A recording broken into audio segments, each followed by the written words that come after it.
നിങ്ങളുടെ favourite shows ഇനി ഒരിക്കലും മിസ്സാവില്ല. ഇപ്പോൾ C5 കാണും നിങ്ങളുടെ ഫേവറേറ്റ് ഷോസ് തികച്ചും സൗജന്യമായി. ദേവികേച്ചി സിദ്ധുവേട്ടനെ വിവാഹം കഴിക്കാമെന്ന് സമ്മതിച്ചാലല്ലേ നമ്മുടെ വിവാഹം നടക്കും. രണ്ട് വിവാഹം ഒരുമിച്ച് നടത്താൻ പറ്റിയില്ലെങ്കിൽ നമ്മുടെ വിവാഹം നടക്കില്ലെന്ന മുത്തശ്ശി പറഞ്ഞിരിക്കുന്നത്. അതെ, അതിനിപ്പോ എന്തുണ്ടായി? ദേവികേച്ചി വിവാഹത്തിന് സമ്മതിക്കുമെന്ന് തോന്നുന്നില്ല. ഇത് ഗോപിക ഒന്ന് പറഞ്ഞപ്പോഴാണ് ഞാൻ അറിഞ്ഞത്.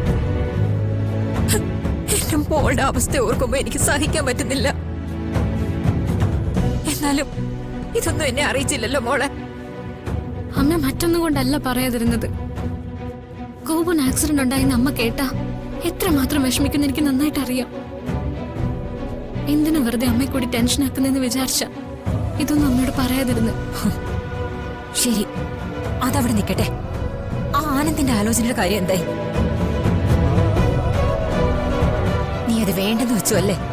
അമ്മ, അത് നമ്മുടെ ആനന്ദേട്ടനും വിമലാന്റിയും ഇവിടെ വന്നു പോയ ശേഷം പൊന്നാരം കോട്ടത്തുനിന്ന്. നിർത്ത്. അതൊന്നും എനിക്ക് കേൾക്കണ്ട. അതൊക്കെ ഗോപു പറഞ്ഞു. ഒരു കാര്യം ഞാൻ തീർത്തു പറഞ്ഞേക്കാം. മാനസിക നില തെറ്റിയ ഒരാളുമായിട്ട് നിന്റെ വിവാഹം ഒരിക്കലും നടക്കില്ല.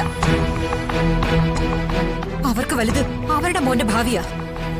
എനിക്ക് വലുത് നിന്റെ ജീവിതമാ. ആ മനോരോഗിയായ സിദ്ധാർത്ഥിനെ ശുശ്രൂഷിച്ച് തീർക്കാനുള്ളതല്ല. അമ്മ, കൂടുതൽ ഒരു വിശദീകരണവും വേണ്ട. ഞാൻ പറയുന്നത് അങ്ങ് അനുസരിച്ചാ മതി. അനുസരിച്ചേ മതിയാവൂ. സിദ്ധാർത്ഥനുമായിട്ടുള്ള കല്യാണം നടക്കാൻ പോകുന്നില്ല. ആനന്ദിനുമായിട്ടുള്ള കല്യാണം നടക്കൂ. അതുകൊണ്ട് പൊന്നാരം തോട്ടുകരക്കാരെ വിളിച്ച് സിദ്ധാർത്ഥുമായിട്ടുള്ള വിവാഹം നടക്കില്ലെന്ന് പറയണം. ഞാൻ ഉടനെ തന്നെ നാട്ടിലേക്ക് വരുന്നുണ്ട്. വരുമ്പോ നീയോ ആനന്ദുമായിട്ടുള്ള വിവാഹം എനിക്ക് കാണണം. അമ്മേ,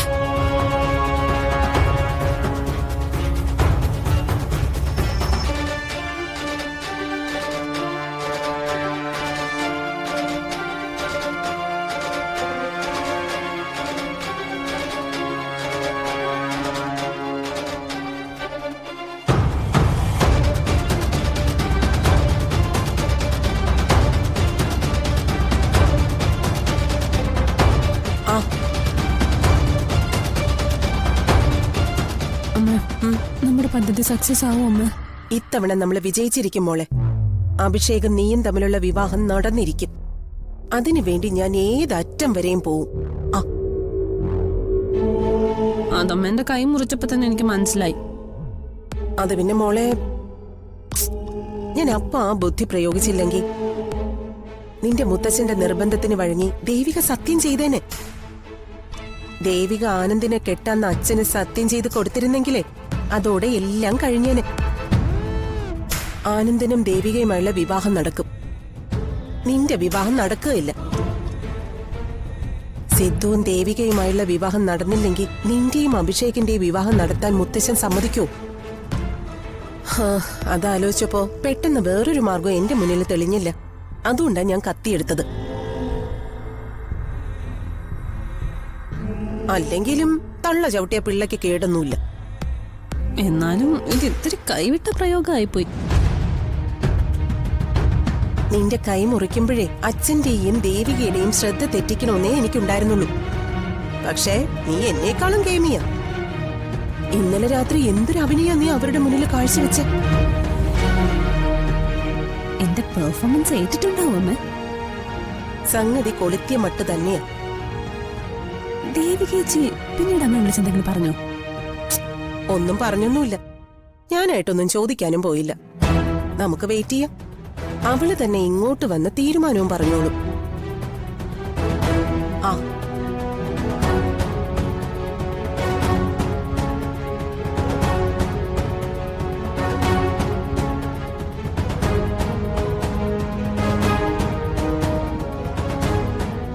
ആ അഭിഷേക മോനോ, വാ.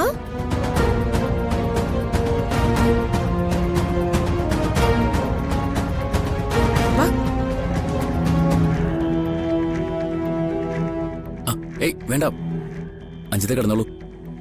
മോനിവിടെ ഇരിക്കേ. വേണ്ട, സാരമില്ല, ഞാൻ ഇവിടെ നിന്നോളാം. താൻ എന്താണ് ഈ കാണിച്ചത്? താൻ എന്തിനാ ഇങ്ങനെ ഒരു കടുങ്കൈ ചെയ്യാൻ പോയത്?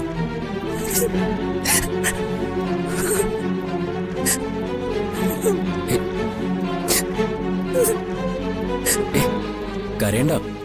എന്താ, എന്തു പറ്റി? ഞാൻ ചോദിച്ച വിഷമായോ?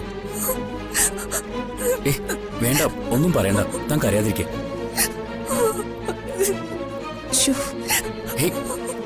Anjitha, calm down. താൻ സമാധാനിക്കേ. എനിക്ക് അഭിയേട്ടനെ നഷ്ടപ്പെടുമെന്ന് പേടിയായിപ്പോയി. അതെന്തിനാ അങ്ങനെ ഒരു പേടി? ദേവികേച്ചി സിദ്ധുവേട്ടനെ വിവാഹം കഴിക്കാമെന്ന് സമ്മതിച്ചാലല്ലേ നമ്മുടെ വിവാഹം നടക്കും. രണ്ട് വിവാഹം ഒരുമിച്ച് നടത്താൻ പറ്റിയില്ലെങ്കിൽ നമ്മുടെ വിവാഹം നടക്കില്ലെന്ന മുത്തശ്ശി പറഞ്ഞിരിക്കുന്നു. അതെ, അതിനിപ്പോ എന്തുണ്ടായി? ദേവികേച്ചി വിവാഹത്തിന് സമ്മതിക്കുമെന്ന് തോന്നുന്നില്ല. ചേച്ചിയെ കൊണ്ട് ആനന്ദേട്ടനെ വിവാഹം കഴിപ്പിക്കാനാ മുത്തശ്ശിന് താല്പര്യം. ആ വിവാഹത്തിന് സമ്മതമാണെന്ന് ചേച്ചി മുത്തശ്ശിന് സത്യം ചെയ്ത് കൊടുക്കണമെന്നും പറഞ്ഞ് മുത്തശ്ശി വാശി പിടിച്ചു. അത് കേട്ട് ചേച്ചി സത്യം ചെയ്യാൻ തുടങ്ങി. അത് കണ്ടപ്പോഴാ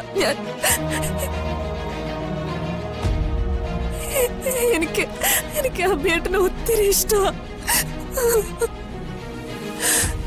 ഇനി എനിക്ക് അഭിയേട്ടനെ മറക്കാൻ പറ്റില്ല. അഭിയേട്ടനെ നഷ്ടപ്പെട്ടിട്ട് ഞാൻ എന്തിനാ ജീവിച്ചിരിക്കുന്നത്?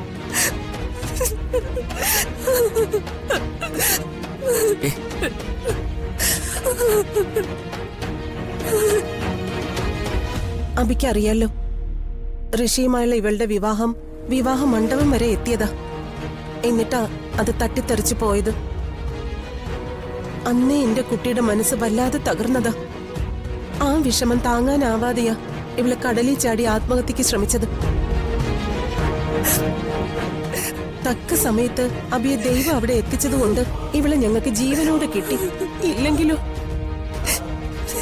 അങ്ങനെ ഏതാണ്ട് ജീവിതം തന്നെ വെറുത്ത അവസ്ഥയിൽ കഴിഞ്ഞിരുന്ന ഇവള് ജീവിതത്തിലേക്ക് തിരിച്ചു വന്നത് അഭിഷേകിന്റെ വിവാഹാലോചന വന്നപ്പോഴായിരുന്നു.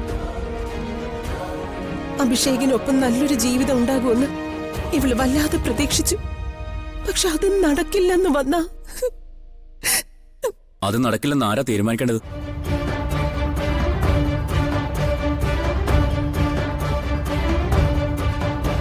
ഞാനല്ലേ തീരുമാനിക്കേണ്ടത്? ഞാൻ അങ്ങനെ തീരുമാനിക്കില്ല.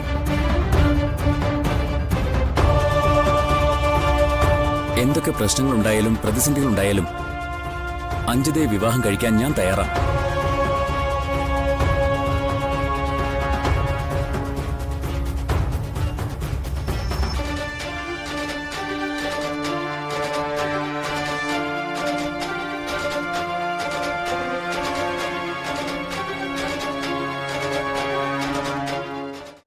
ഡൗൺലോഡ് ചെയ്യൂ C5 ആപ്പ്. കാണൂ എല്ലാ എപ്പിസോഡുകളും സൗജന്യമായി.